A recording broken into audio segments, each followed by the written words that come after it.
My daughter was ashamed of me in front of her friends, and my wife called me a loser before leaving me. The moment you walk into my garage in Rusty Springs, Pennsylvania, time stops. Not in that poetic way people talk about, but like someone literally hit pause on 1987 and forgot to press play again. The smell of motor oil hangs in the air like cologne.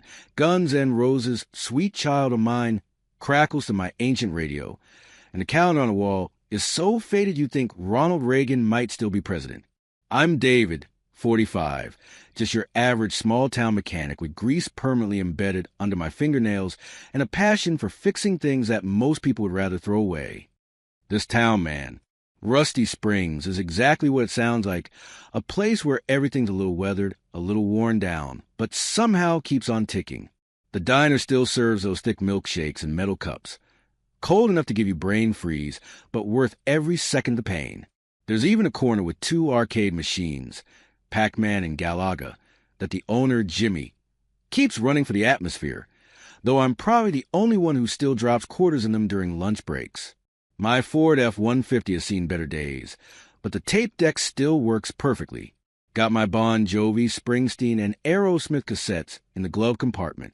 My kid rolls her eyes every time I pop one in, but I catch her humming Living on a Prayer when she thinks I'm not listening. Speaking of my kid, Lily's 15 now. Smart as a whip and twice as sharp. Got her mother's looks. Thank God. But lately she's got her mother's attitude toward me too. I see it in her eyes when I pull up to school to pick her up, that quick dart of her gaze, checking if any of her friends are watching before she slides into my truck with its peeling paint and the lingering smell of motor oil. Once I heard her whisper to her friend, thinking I couldn't hear, "He's just a mechanic, nothing cool." Cut deeper than any rusted bolt I've ever sliced my hand on. Her mother, Karen, well, that's another story altogether. We met back when my job at the garage seemed temporary, something to pay bills until real life started. 20 years later, and here we are, her looking at me like I'm a stain she can't get out, and me still smelling like the garage when I come home. Last Tuesday, I walked in with grease-stained jeans, and Karen just stared at me with those cold eyes. Same ones that used to light up when I'd surprise her with wildflowers picked from the side of the road on my way home. Now they're just 2 blue ice cubes, freezing me in place while she remind me I'll never escape this hole we're living in. The worst part? Sometimes I think she might be right, but I've got my ways of dealing. Grandfather always said humor is a WD, 40 of life, loosens up the rusty parts of your soul. So I tell myself, at least the cars love me, well, except for that Pontiac that spits gasoline like an offended cat whenever I try to check its fuel line. My grandfather taught me everything I know about engines and people. He'd say, a man isn't measured by the dollars in his wallet, but by the number of folks he's pulled out of trouble. By that measure, I might just be a millionaire. Not that Karen would see it that way. Take Mrs. Clark from down the street. 82 years old, husband died in '09, and her '98 Buick is her only connection to the outside world. When it broke down last month, she brought me a tin of homemade cookies and tears in her eyes. "I can't afford much, David," she said. "I fix her car for the price of those cookies," which, by the way, were the best damn snickerdoodles I've ever tasted. I didn't tell Karen about Mrs. Clark's car. Last time I did something like that, she exploded, saying I was giving away food from our table. I wanted to ask her what table exactly would miss the $20 I didn't charge, but some battles aren't worth fighting. Sometimes, when the shop is quiet and even the radio's just humming static, I think about how life takes these weird turns. There's that Robert Frost poem they made us read in high school. You know, the one about roads diverging in a yellow wood. I wonder where the other road might have led if I hadn't dropped out of community college when Dad got sick, if I hadn't needed to take over the garage. Don't get me wrong, I love what I do. There's something deeply satisfying about taking something broken and making it work again. The look on someone's face when their car starts up after they thought it was a goner, better than any paycheck. I try to teach Lily that. Last summer, I tried to show her how to change the oil in the truck. Thought it might be a father-daughter thing, you know? She lasted 5 minutes before declaring it gross and disappearing back into her room with her phone. Karen just shook her head at me like I'd suggested teaching our daughter to pickpocket. She needs to focus on college, Karen said, not end up stuck like you. Stuck, like I'm a bug on flypaper, not a man who made choices. The guys at the garage, Mike, Tony, and old Pete, they get it. We got this brotherhood of busted knuckles and bad jokes. Yesterday, Tony was telling us about how his wife bought this fancy coffee maker that needs its own engineering degree to operate.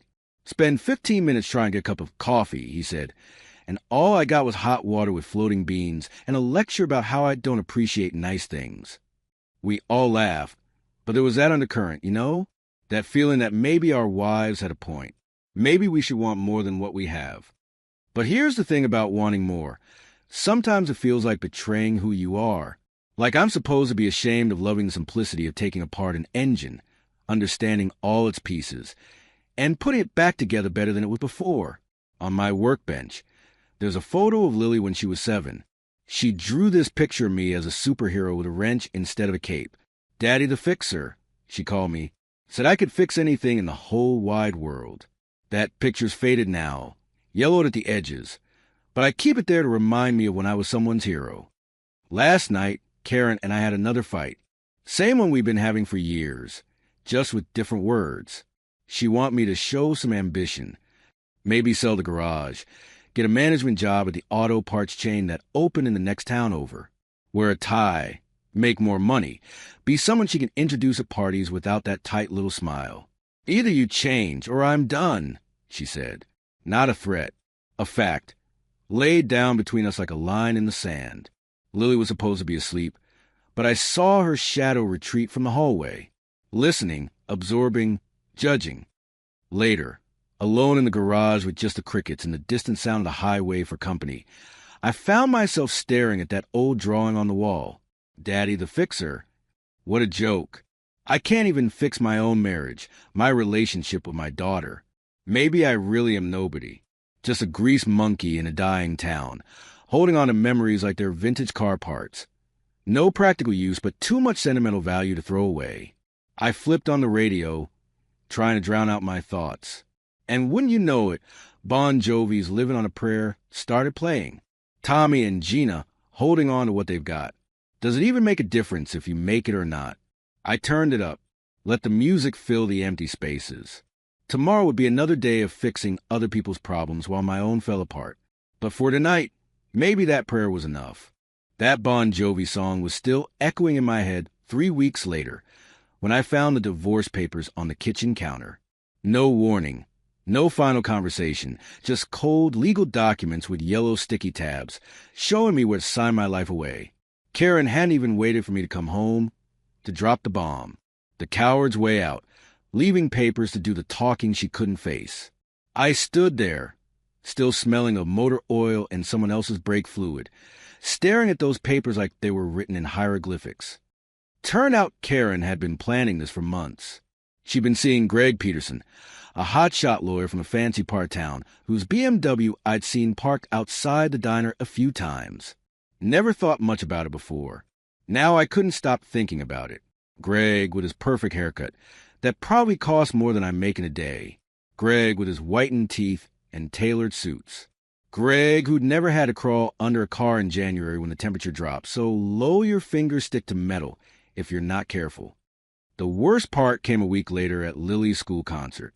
I stood in the back, trying to be invisible in my cleanest flannel shirt, watching my baby girl play clarinet with the school band. She was amazing, has her grandmother's musical talent. Not a drop of mine. I was so proud I could have burst. After the show, parents clustered around the kids, taking photos and offering congratulations. I pushed through, wanting to tell Lily how great she was, when I heard that laugh. Karen's laugh, but not aimed at one of my dumb jokes anymore. She was standing with Greg, his arm around her waist like he'd earned the right. Lily saw me coming, and her eyes did that thing, that quick flicker of embarrassment. But now it was worse because Greg was there, whispering something that made Lily and her friends laugh. As I got closer, I caught the tail end. Just the guy who turns wrenches for a living. The kids giggled. Lily giggled with them. My heart felt like someone had taken a socket, wrenched to it, and twisted hard. I forced a smile and said something about being proud of her performance. She gave me a quick, awkward hug and turned back to her friends. I stood there a moment too long, like an idiot, before mumbling that I'd see her on the weekend. As I walked away, I whispered to myself, at least nuts and bolts don't whisper behind my back. Grandfather's humor, as WD-40 theory was being put to the test, and I wasn't sure it was holding up. The next day, I started moving my stuff into the cramped apartment above my garage. Karen had already found an upgraded model in Greg, complete with McMansion in the new development on the edge of town. Me? I got a pull-out couch, a microwave that only heated on one side, and a spectacular view of the stars through the holes in my roof. 5-star accommodations, I told Mike when he helped me carry the couch up the narrow stairs, if you count the mold spots as stars. But jokes aside, that first night alone was something I wouldn't wish on anyone. 45 years old, surrounded by boxes of what Karen had deemed not worth keeping, listening to the unfamiliar creaks of my shop below. I kept thinking about Lily in her new bedroom at Greg's place, wondering if she missed me at all. The divorce proceedings moved fast. Turns out when your wife is sleeping with a lawyer, things tend to accelerate. Greg pulled strings, called in favors, and before I knew it, I was labeled financially unreliable with limited visitation rights to my own daughter. My parents called from Arizona, where they'd retired. They meant well, but their disappointment came through loud and clear. Emily's clinic is expanding again, my mother said about my younger sister. She's thinking of opening a second location. The unspoken comparison hung between us like a bad smell. Emily, the successful one. David, the one who got stuck. Never mind that I'd stayed in Rusty Springs to take care of them when Dad hard acted up, or that I'd put my own plans on hold to keep the family business alive. I started taking extra jobs, fixing cars after hours, trying to scrape together enough for a lawyer who might help me get more time with Lily. Sleep became optional. Food became whatever I could microwave in under 3 minutes. Tony noticed the dark circles under my eyes. "You look like you tried to change the oil on a moving car," he said one morning, sliding a cup of coffee across the workbench to me. I tried to keep my sense of humor alive. If life were an engine, mine would be smoking from all 4 cylinders and leaking every fluid known to man. I heard a segment on the public radio station one afternoon while replacing a transmission. The host was discussing Socrates and his famous quote about how the unexamined life is not worth living. I snorted, hands deep in transmission fluid. I was examining the hell out of my life these days. It wasn't making living it any easier. At my lowest point, I realized I'd missed a call from Lily. By the time I tried to call back, it went straight to voicemail. She didn't try again. My texts got shorter and shorter replies until they were just K or a thumbs-up emoji. Each Sunday, when I was supposed to have her, became a gamble. Would she actually show up, or would there be some last-minute gymnastics meet, study session, or friend's birthday party that just couldn't be missed? Despite it all, I kept doing what I'd always done, fixing things. Mr. Reynolds, the high school history teacher who drove that ancient Toyota Corolla, brought it in making a sound like angry cats in a blender. He apologized that he couldn't pay full price because budget cuts had frozen teacher salaries again. I knew he used that car to drive kids to debate tournaments and chess matches when parents couldn't take them. So I charged him half price and threw in an oil change for free. Karen would have had a fit about my charity cases. But Karen wasn't there anymore to complain. One Wednesday evening, I was closing up shop when I overheard Greg's voice from the diner across the street. He was sitting with some buddies, looking like an ad for expensive scotch in his tailored suit and shiny watch. The kid barely mentions him anymore. He was saying, loud enough for half the diner to hear, "Another few months, and she'll forget she ever had a loser for a father." I stood there, wrench in hand, wondering what would happen if I walked over and introduced that wrench to his perfect teeth. But that's not who I am. Never has been. So I just went back to my apartment, cracked open a warm beer, and stared at the ceiling instead. That night, I scrolled through old photos on my phone. Lily on my shoulders at the county fair. Lily learning to ride a bike. Her face a perfect mix of terror and determination. Lily helping me change spark plugs when she was 8, before she decided being smart about cars wasn't cool for girls. I'd lost so much more than a marriage. I'd lost my kid, my family, my sense of place in the world. The next day, I checked my bank account before buying groceries. Greg's legal maneuvering had taken its toll. Child support set an amount that assumed I was hiding money in offshore accounts or something. The number staring back at me from the ATM was so low it was almost funny. Almost. On Friday night, I called Lily, hoping to confirm our Sunday plans. Straight to voicemail again. I left a message trying to sound upbeat, mentioning the new Marvel movie she'd wanted to see. An hour later, I got a text. Can't this Sunday. Maybe next week. Sorry. No explanation. No counteroffer. Just another blow I was expected to absorb without complaint. I sat in my dark shop with nothing but a six-pack for company. The beer wasn't helping, but I kept drinking anyway, hoping it might numb the ache in my chest. Around midnight, headlights swept across the wall as a car pulled into my lot. Who the hell needed car repairs at midnight? I considered ignoring it, but habit and the need for money won out. An old Chevy, maybe 89 or 90, rumbled to a stop, sounding worse than a garbage disposal trying to chew through silverware. The driver, an older man with white hair and glasses perched on the end of his nose, climbed out slowly. Mr. Thompson. I recognized him from around town. Shop's technically closed, but what's the problem?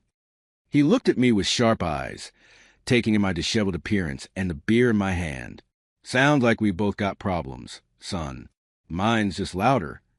I set down the bottle and wiped my hands on my jeans, suddenly conscious of how pathetic I must look. Pull into the bay. I'll take a look. As I watched Thompson's beat-up Chevy struggle into position, backfiring like it was auditioning for a war movie, I sighed to myself. Another breakdown, just like my life. Maybe fixing things really was all I was good for. Maybe that was all I'd ever be. The guy who repairs other people's broken stuff while his own life lies in pieces around him. But at least it was something I knew how to do. I spent the rest of that night working on Thompson's Chevy. It wasn't like I had anywhere else to be, and the beer had only left me with a dull headache and a sour taste in my mouth. Better to focus on something I could actually fix. Thompson had shuffled off to the diner for coffee, saying he'd come back in the morning, leaving me alone with his ancient vehicle and my even more ancient thoughts. The problem was obvious in the start. The catalytic converter was shot to hell, clogged with carbon deposits, and corroded through in spots. These old models were notorious for it. I'd pulled it out, turning the crusty piece of metal over my hands, cursing under my breath. Replacements for these older models cost a fortune these days, if you could even find them. Thompson didn't strike me as the type with extra cash lying around. He reminded me a bit of my grandfather, that same weathered dignity, those observant eyes that seemed to see more than they let on. I made a pot of coffee in the ancient Mr. Coffee machine I kept in the corner of the shop. It was going to be a long night.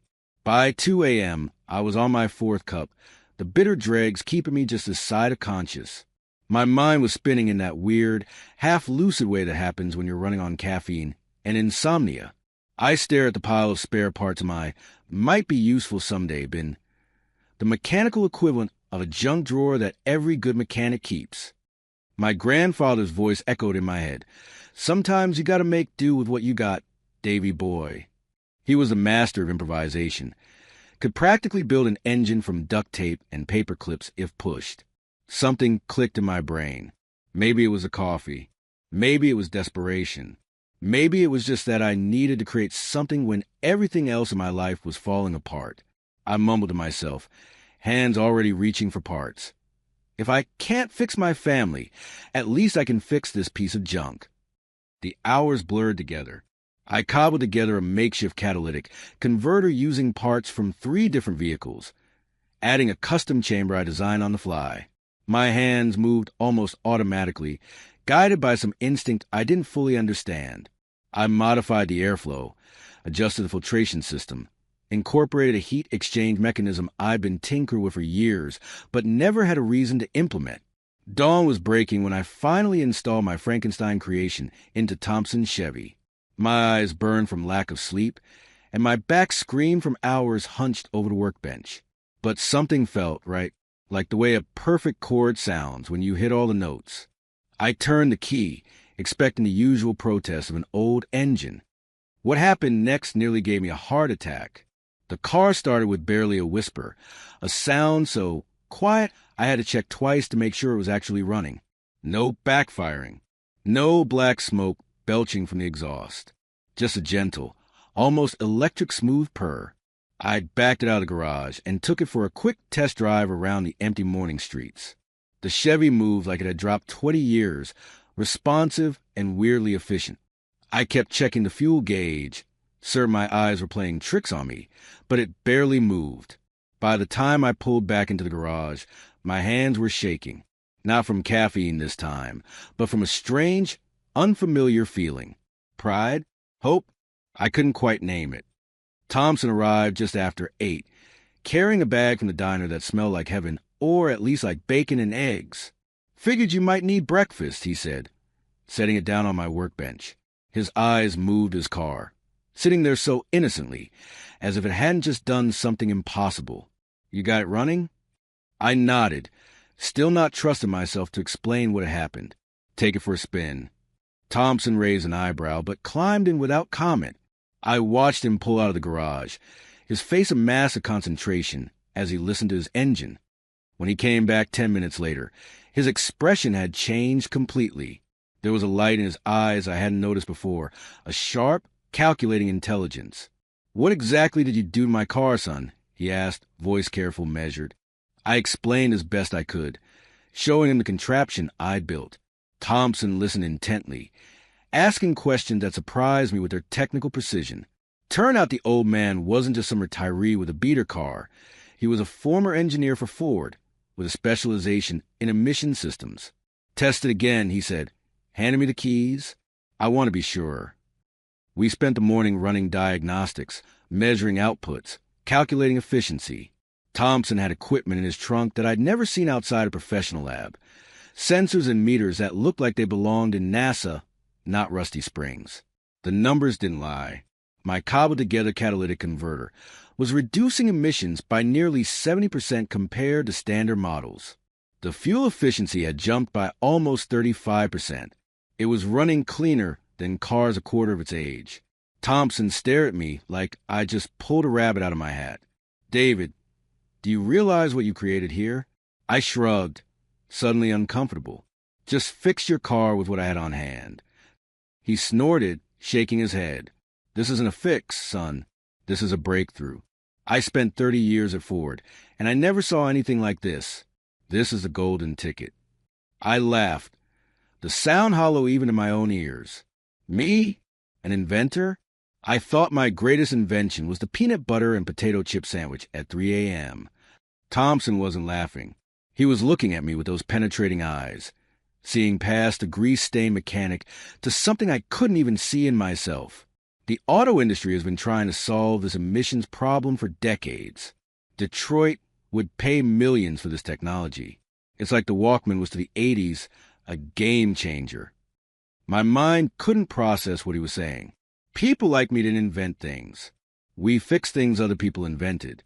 We lived paycheck to paycheck in apartments with leaky roofs. We didn't change the world. But Thompson was adamant. "You need to patent this, immediately." The word patent brought up uncomfortable memories. Karen's voice, cutting and clear. "Your brilliant ideas are just dreams, David. Grow up and face reality." I'd had ideas before, modifications to engines, improvements to existing systems. Karen had always dismissed them as fantasies, distractions from real work. And maybe she'd been right. Who was I to think I could create something valuable? Thompson must have read something in my face. He sighed, suddenly looking every one of his 70-plus years. "Let me guess. Someone important told you that you weren't smart enough? That your ideas weren't worth pursuing?" I didn't answer. Didn't need to. "I've seen it 100 times, he continued. "Some of the best innovations in automotive history came from mechanics, not engineers with fancy degrees. People who understood machines in their bones, not just on paper." He pulled out his phone, scrolling through contacts. "I know a patent attorney. Good guy, honest. Let me make a call." While Thompson stepped outside to make his call, I sat heavily on my workbench stool, mind reeling. Was this really happening? Or was this just another dream that would evaporate in the harsh light of reality? The radio was playing softly in the background, some morning talk show discussing philosophy. The host quoted Nietzsche. That which does not kill us makes us stronger. I snorted. Yeah, sure. I'd been through the ringer these past months, and I didn't feel stronger. I felt beaten down, hollowed out. But maybe there was something to it. Maybe all that pain had forced me to look at things differently, to solve problems in ways I wouldn't have considered before. Thompson came back, looking pleased. He'll see us tomorrow, 9 a.m. sharp. Fear gripped me suddenly. I can't afford a patent attorney. I can barely afford ramen noodles right now. Thompson waved us away. He owes me a favor. Big one. Don't worry about the money. Worry about getting your ideas on paper. Can you draw up some schematics of what you built? I nodded slowly. Drawing I could do. I'd been sketching engine modifications since high school, doodling improvements in the margins of repair manuals. Good, Thompson said. We'll need everything documented. And David, his voice softened slightly, this could change everything for you. That evening, after Thompson left with his miraculously rejuvenated Chevy, I sat alone in my apartment, trying to wrap my head around the day's events. I'd started sketching the catalytic converter system, pages of notes and diagrams spreading across my kitchen table. Could this really be something? Or was I setting myself up for another crushing disappointment? I took a break and flipped through the local newspaper someone had left at the garage. My heart stuttered when I saw the photo, Lily and Greg at some charity gala, both dressed to the nines. The caption mentioned local attorney Gregory Peterson and his stepdaughter Lily. Stepdaughter. Like I'd never existed. Stepdaughter. The word burned in my brain like acid. Legally, of course. Greg wasn't her stepfather. Not yet, anyway.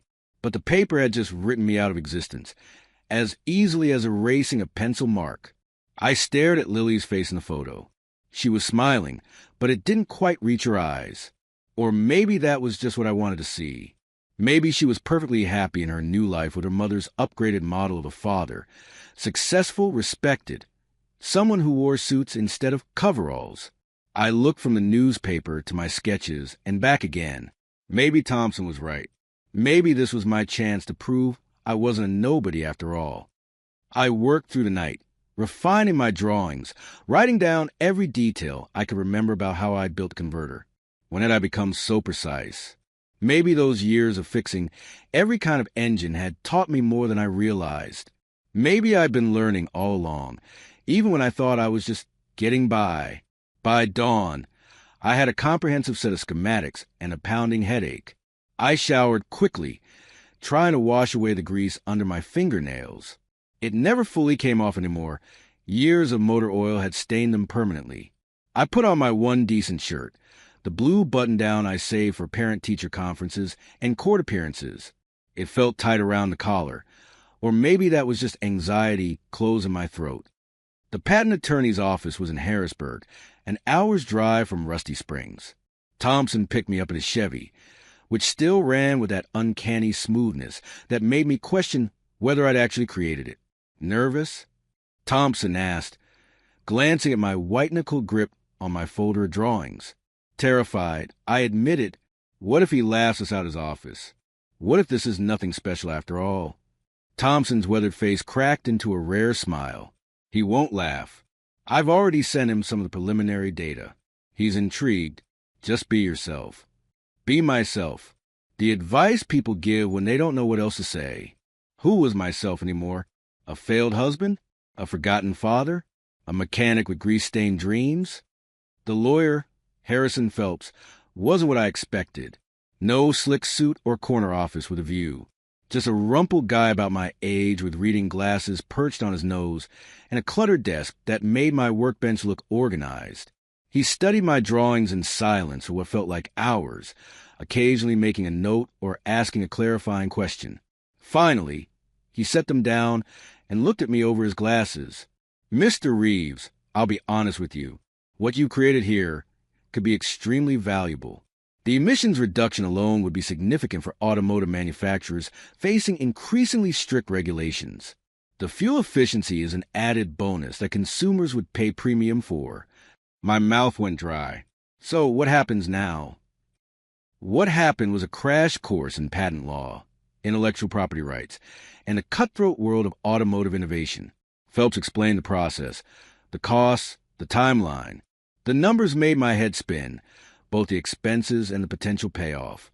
The big question, Phelps said finally, is whether you want to license the technology to existing manufacturers or try to develop it yourself. The question seemed absurd. Me, competing with Detroit? Impossible. But licensing meant giving up control, settling for a fraction of the potential value. Thompson, who had been quietly listening, leaned forward. He should explore all options before deciding. I have contacts at several companies who would be interested in seeing this technology demonstrated. On the drive back to Rusty Springs, my mind was racing faster than Thompson's Chevy. For the first time in months, I was thinking about the future, not just surviving it, but actively shaping it. What are you thinking? Thompson asked after several miles of silence. I stared out the window at the passing landscape. The same hills and fields I'd known all my life, suddenly looking different somehow. I'm thinking about Lily, I admitted, about showing her that her old man isn't just nothing. Thompson nodded, understanding his eyes. Family, best reason there is. Back in my apartment, I found myself staring at the photo of Lily I kept on my nightstand. It was from before things fell apart, her 13th birthday, when I had taken her fishing at the lake. She was holding up a smallmouth bass, grinning with such pure joy it made my chest hurt to look at it now. The phone rang, startling me. It was Thompson, his voice urgent and excited. I've been making calls. Got a friend at a testing lab who can verify our emissions data independently. And another buddy who knows someone at Toyota. They're desperate for innovations that could help them meet the new emission standards. This could move fast, David. Really fast. I promised to meet him tomorrow to discuss next steps.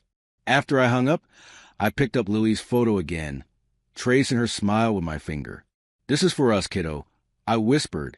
I'm going to make you proud. I pulled out a fresh sheet of paper and a pencil, sat down at my tiny kitchen table, and began sketching improvements to my design by the light of a single lamp. Dawn would come soon enough. The next 6 months felt like riding a tornado. My quiet life as a small-town mechanic vanished overnight, replaced by a whirlwind of patent filings, prototype testing, and meetings with people whose watches cost more than my truck. I'd stumbled into a world I never knew existed, and most days I felt like a tractor that had accidentally rolled onto a NASCAR track. Thompson became my guide through the strange new universe.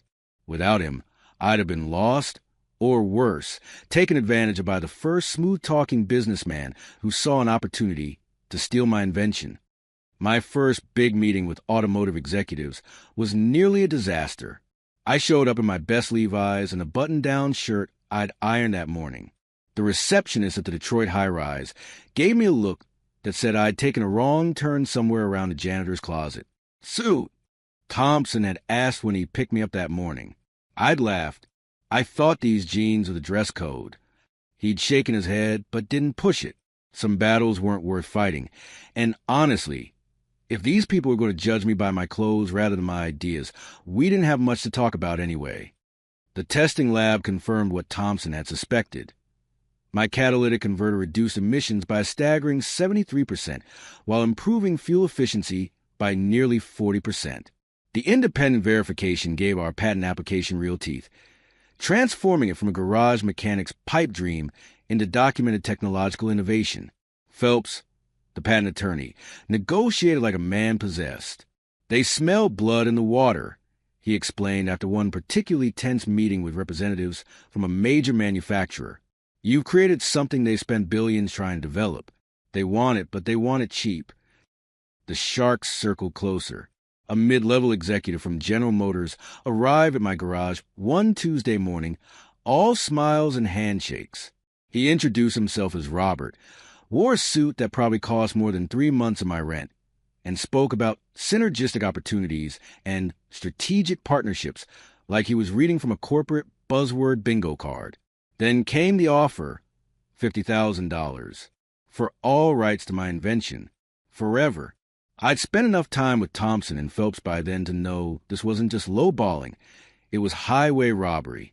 This technology was worth millions, maybe more. I looked at Robert, at his carefully practiced smile that didn't reach his eyes, and thought about all the carburetors I'd fixed over the years. Complex systems designed to mix air and fuel in perfect proportion, each with their own quirks and tricks. I've worked on carburetors trickier than you, I said calmly, and I figured those out too. His smile faltered. He left with my counteroffer, a time-limited licensing agreement with substantial royalties or nothing. 3 weeks later, Toyota came called with a serious offer, not for all rights, but for a preferential licensing agreement that would guarantee my design made it into their next-generation vehicles, with my name attached and royalties that made my head spin. Phelps reviewed the contracts carefully, flagging potential issues, negotiating better terms. When the final papers were signed, I was officially a millionaire, on paper at least. The reality of it didn't sink in until the first deposit hit my bank account. I stared at the number on the ATM screen for so long that the machine timed out and swallowed my card. The local newspaper ran a story. Rusty Springs mechanic revolutionizes auto industry. They use an old photo of me from a Chamber of Commerce directory, looking grease-stained and slightly confused. Seemed fitting somehow. Fame, it turns out, is a strange beast. Suddenly, everyone wanted a piece of me. Local TV stations, industry magazines, even a national morning show that flew me to New York. I sat under bright lights, sweating through my new shirt. I'd compromise on clothes, but still refused to wear a tie, mumbling something about just wanting cars to stop choking the planet. The host laughed like I'd said something hilarious instead of deadly serious. From small-town mechanic to millionaire inventor overnight. The American dream, ladies and gentlemen. Was it the American dream? Maybe. It certainly wasn't the life I'd imagined for myself. In some ways, it was better. In others, it was more complicated than I'd ever anticipated. The first thing I did with the money was pay off my debts, mostly legal fees from the divorce and back child support that Greg had gotten courts to inflate. The second thing was to set up a college fund for Lily that not even Karen could touch. The third was to fix my roof. After that, I had to think bigger.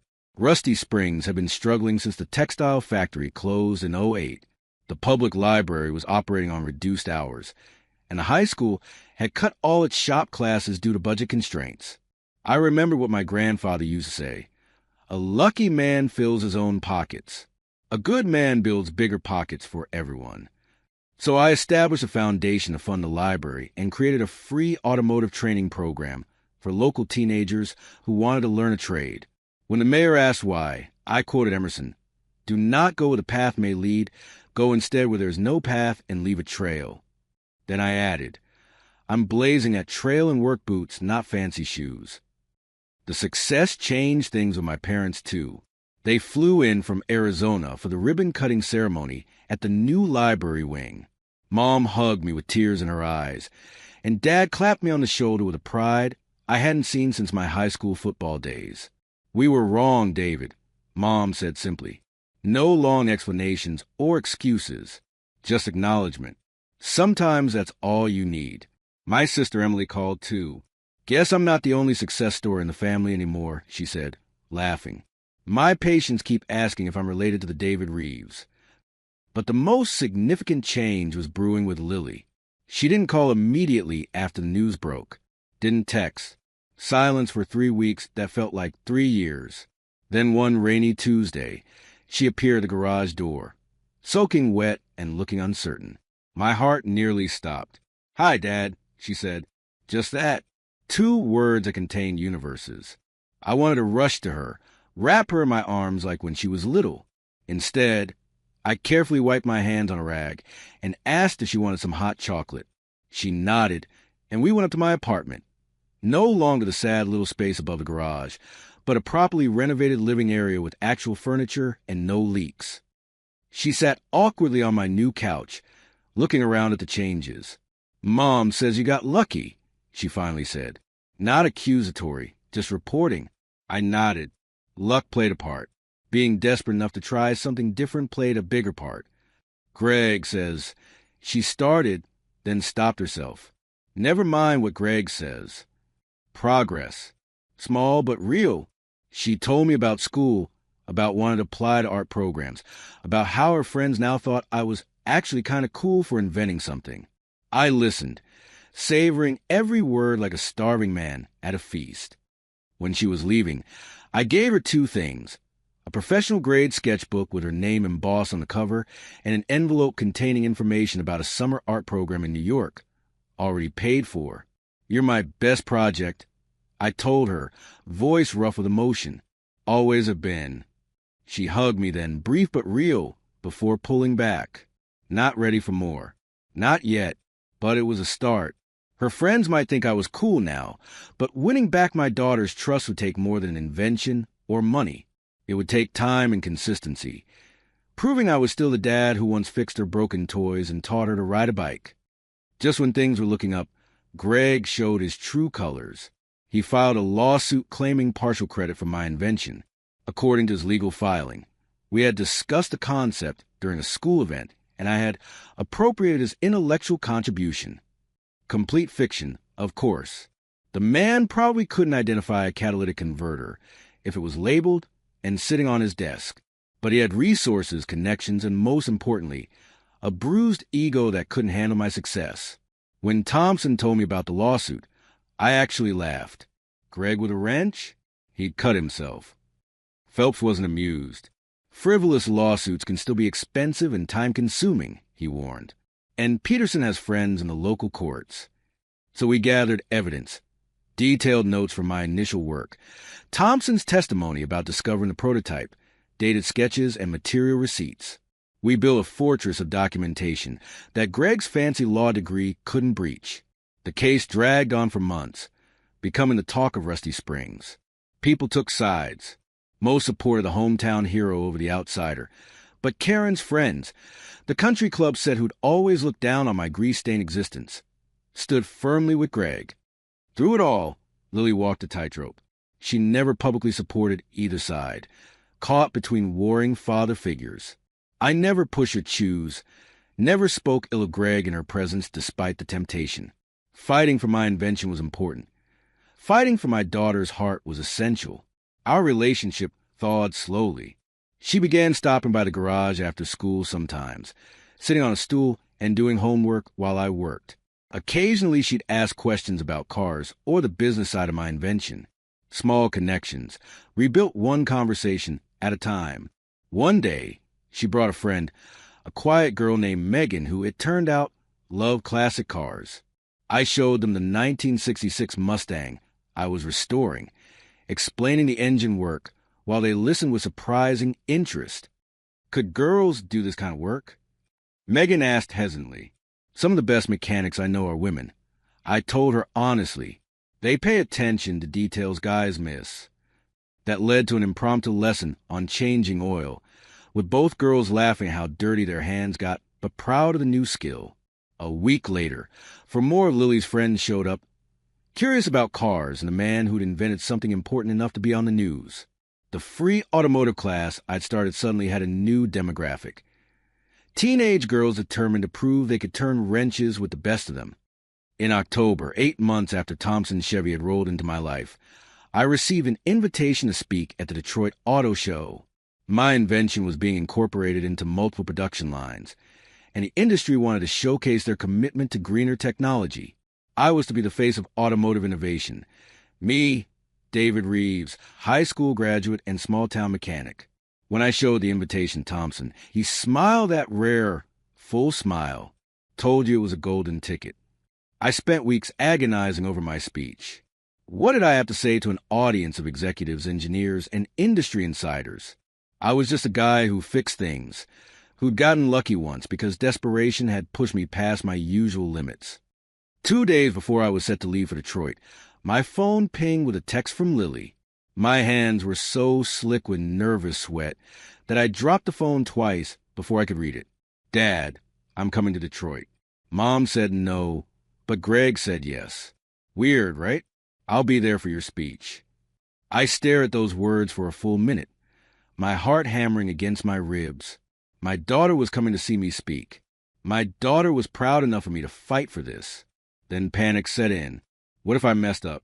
What if I embarrassed her in front of all those important people? What if I proved Karen right, that I was just a greased monkey who'd stumbled into temporary success? That night, I stood in front of my bathroom mirror, note cards clutched in my sweaty hand, practicing a speech that suddenly felt inadequate. I wasn't a polished presenter. I spoke in plain language about practical things. Would that be enough?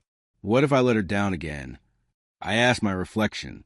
The man in the mirror, older, a bit more confident than he'd been a year ago, but still fundamentally the same guy who'd lost his family and nearly lost himself, stared back without answers. I tossed the cards aside and decided to speak from the heart instead, about second chances and unexpected opportunities, about the value of practical knowledge and the dignity of working with your hands, about rebuilding what seemed broken beyond repair. If I was going to fail, at least I'd fail as myself, not some corporate polished version I didn't recognize. With that decision made, I went back to my bedroom and pulled out the suit Thompson had convinced me to buy for the occasion. I laid it carefully across a chair and set my alarm. Tomorrow I'd drive to Detroit, and the day after, I'd stand on that stage with my daughter watching. No pressure, just the most important performance of my life. The Detroit Auto Show Convention Center looked like it could swallow Rusty Springs whole. Chrome and glass everywhere, polished floors that reflected the spotlights, and more suits than I'd seen in my entire life. I adjusted my tie for the 20th time that morning, feeling like it was slowly choking me. Thompson stood beside me backstage, calm as ever. "Stop fidgeting," he muttered. "You look fine." Easy for him to say. He wasn't about to speak in front of 3,000 people, including every major automotive executive in the country, and most terrifyingly, his own daughter. I'd spotted Lily when she entered, sitting about halfway back with one of her friends. She'd texted me earlier. "We're here. Break a leg." Just that. No pressure or anything. The industry spokesperson was wrapping up her introduction. Something about revolutionary innovation and the future of emissions control. Then she was saying my name, and Thompson was giving me a gentle push toward the steps. My heart hammered against my ribs as I walked to the podium. The spotlights almost blinded me, turning the audience into a dark, anonymous mass. But somewhere in that darkness sat my daughter, watching, waiting to see if her old man would make a fool of himself. I took a deep breath, set aside my note cards, and just started talking. I'm not a scientist. I began, my voice surprisingly steady. I'm not an executive. I'm just a mechanic from a small town in Pennsylvania who believes you can fix almost anything if you care enough to try. The words came easier after that. I explained how the converter worked in simple terms, how it had started as a desperate solution for one broken-down Chevy and ended up as technology that could reduce automotive emissions by more than 70%. Sometimes the best innovations come from necessity. I said, when you've got nothing left to lose, you stop being afraid to try the impossible. I looked out at the sea of faces, finally able to make out individuals as my eyes adjusted to the lights. I caught sight of Lily, leaning forward in her seat, expression intent. My grandfather used to say, "The world is an engine. Keep it running clean." He taught me that every problem has a solution if you're willing to get your hands dirty looking for it. Whether it's a broken carburetor or a planet choking on exhaust fumes, the principle is the same. Identify the problem, understand the system, and find a way to make it work better. I paused, suddenly emotional. I'd like to dedicate this award to two things I love. My hometown of Rusty Springs, which taught me the value of fixing things instead of throwing them away, and my daughter Lily, who remind me every day why we need to leave this world better than we found it. The applause started slowly, then built into something thunderous. People were standing, actually standing. For me, a guy who, less than a year ago, had been sleeping on a pull-out couch above his garage, wondering if he'd ever see his kid again. Afterward came a blur of handshakes, business cards, congratulations. But I kept looking for only one face in the crowd. When I finally broke free from a group of Japanese executives, I found her waiting near the stage, eyes shining with something that looked suspiciously like pride. "That was really good, Dad," she said. Simple words that meant everything. Later, at the reception, Lily introduced me to her friend, a serious girl named Zoe who was considering engineering as a career.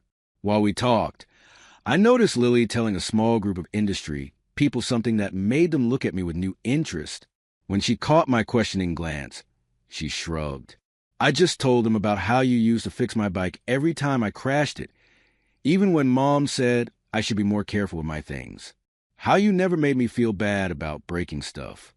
After the reception, Lily surprised me by asking to stay with me at the hotel instead of going back to her friend's place. We ordered room service and watched bad cable TV movies until midnight, laughing at the terrible special effects like we used to do on our old movie nights. A week after Detroit, the lawsuit from Greg mysteriously disappeared. The legal filing was withdrawn, without explanation. I later heard from Mike, who'd heard from his cousin who worked at the courthouse, that the judge had taken one look at the case and told Greg's attorney privately that pursuing it would be professionally embarrassing. The TV coverage of the auto show had been extensive. Karen and Greg had certainly seen it, seen the standing ovation, heard my speech, witnessed Lily's obvious pride in her grease monkey father. Sometimes justice doesn't need a gavel, just a truth displayed for everyone to see. My parents flew in from Arizona again, this time staying for 2 weeks. Dad spent days with me at the garage, not working, just watching and asking questions like he was trying to make up for years of missed conversations. Mom hugged me in the kitchen one evening, suddenly tearful. "We were wrong to push you toward what we wanted instead of seeing what you were good at. Can you forgive us?" Family reconciliation isn't instant. It comes in small moments that build over time. But that evening, something long broken inside me began to mend. Even Emily came around. "You're probably the only mechanic with an actual fan club," she teased during a video call, showing me a newspaper clipping about my invention that she framed for her office. My doctor colleagues are insufferably jealous. The money changed some things, of course. I moved out of the apartment above the garage into a proper house. Nothing flashy, just a craftsman-style place on Oak Street with a big garage for projects and, most importantly, a room specifically for Lily.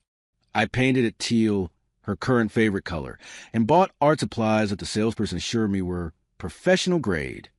I expanded the garage into a proper auto center, hiring 4 new mechanics and modernizing the equipment, but I kept the old radio and the faded photos on the wall. Some things shouldn't change, even when everything else does. The judge revised our custody arrangement, finally listening to what Lily wanted instead of what Karen and Greg demanded. She started staying with me 3 nights a week, sometimes more. I'd come home to find her homework spread across the kitchen table or hear her laughing with friends in the backyard. One evening I found her in my home workshop, carefully examining the original prototype of the catalytic converter that had changed everything. "How did you know it would work?" she asked. I admitted. I just knew I had nothing to lose by trying. She nodded thoughtfully, turning the piece in her hands. "That's pretty brave, actually." From the mouth of a 16-year-old, there could be no higher praise. Life settled into a new rhythm. The royalty checks kept coming, but the novelty wore off. What didn't wear off was the joy of having my daughter back in my life, of seeing my hometown revitalized partly through my foundation's work, of knowing I created something genuinely useful. The '66 Mustang restoration project became our thing. Every Sunday afternoon, Lily would come out to the garage wearing overalls I'd bought her as a joke that she took completely seriously. We'd work side by side, me teaching, her learning with a quickness that impressed even Thompson when he stopped by. "You're holding that wrench like it's a selfie stick," I teased the first time she tried to loosen a bolt. She rolled her eyes but adjusted her grip. Not everyone is born knowing this stuff. Dad, nobody's born knowing it. That's why we teach each other. By the time the Mustang was ready, gleaming candy apple red under the garage lights, Lily could change a tire, replace brake pads, and diagnose basic engine problems better than most grown men I knew. I'd initially planned to keep the car, a reward to myself for everything that had happened. But then I heard about a fundraiser for a local group home for kids without families, and it seemed like the right thing to do. When I told Lily my plan to donate the Mustang for the charity auction, I expected disappointment. Instead, she nodded approvingly. Can we at least take it for one drive first? So we did, down country roads with the windows open, the engine growling like a contented lion, father and daughter restored like the classic machine carrying us forward. At the auction the following weekend, our Mustang fetched twice what I'd expected. The new owner, a collector with deep pockets and a deeper appreciation for craftsmanship, asked us both to sign the inside of the glove compartment. As we watched the car drive away, Lily looped her arm through mine. Thoreau said, "Live simply, love generously. I think that's your real superpower, Dad." I glanced down, surprised. "Since when do you quote Thoreau?" She shrugged. "AP English. Besides, you're not the only one who could be philosophical." That night, sitting on my porch watching fireflies rise on the lawn like sparks from an invisible fire, I thought about engines and families and second chances. The world runs on all three. Complex systems that break down sometimes, but can almost always be repaired with enough patience and the right tools. Greg and Karen eventually moved to Chicago for his new job at a bigger law firm. Lily still saw her mother regularly, flying up for holidays and long weekends. The bitterness between us gradually dissolved, replaced by a cautious civility for Lily's sake. Sometimes healing means accepting that some relationships function better with distance and clear boundaries. My little auto training program expanded into a proper technical school, accredited and everything. We offered scholarships to kids who reminded me of myself at their age, mechanical aptitude, but not enough money for college. Some of them came back to work for me after graduating. Others went on to jobs with major manufacturers. One particularly brilliant young woman was recruited by NASA to work on rover engines for future Mars missions. The patent royalties continued flowing in, more money than I could spend in a lifetime. After setting aside plenty for Lily's future and my own retirement, I established a larger foundation focused on technical education and environmental innovation. Thompson agreed to serve as chairman, his analytical mind perfectly suited to directing resources where they do the most good. Never thought I'd be a philanthropist, I told him one day as we reviewed grant applications. He raised an eyebrow. "What did you think you were doing all those years? Fixing Widow Clarkson's car for cookies, just on a smaller scale." He had a point. Maybe I hadn't changed as much as I thought, just upgraded my tools. On Lily's 18th birthday, I gave her two presents. Keys to a restored 1969 Camaro SS in electric blue that I'd secretly been working on for months. The exact car she'd fallen in love with at a classic car show we attended, and an admission letter from the Rhode Island School of Design, her dream school, with a note confirming her scholarship was actually a full ride secretly funded by me. Her friends practically screamed when they saw that car in the driveway with a big red bow on it. She cried when she opened the second gift, then punched my arm. "You sneaky jerk," she said, but her smile told a different story. At her graduation party later that spring, I overheard her telling a friend, "My dad taught me something important. Real coolness isn't about what you own or what you look like. It's about kindness. It's about fixing things that matter. Life isn't perfect. Never will be. There are still days when I miss the simplicity of my old life, when my back aches from an old injury, when I wonder if I've done enough with the unexpected gift I was given. But those moments pass, replaced by the satisfaction of work that matters and relationships that heal. Sometimes, late at night in my workshop, I still think about that desperate night when Thompson's old Chevy rolled in, backfiring and smoking. How close I came to giving up entirely. How one small decision to keep trying, to fix one more broken thing, changed everything.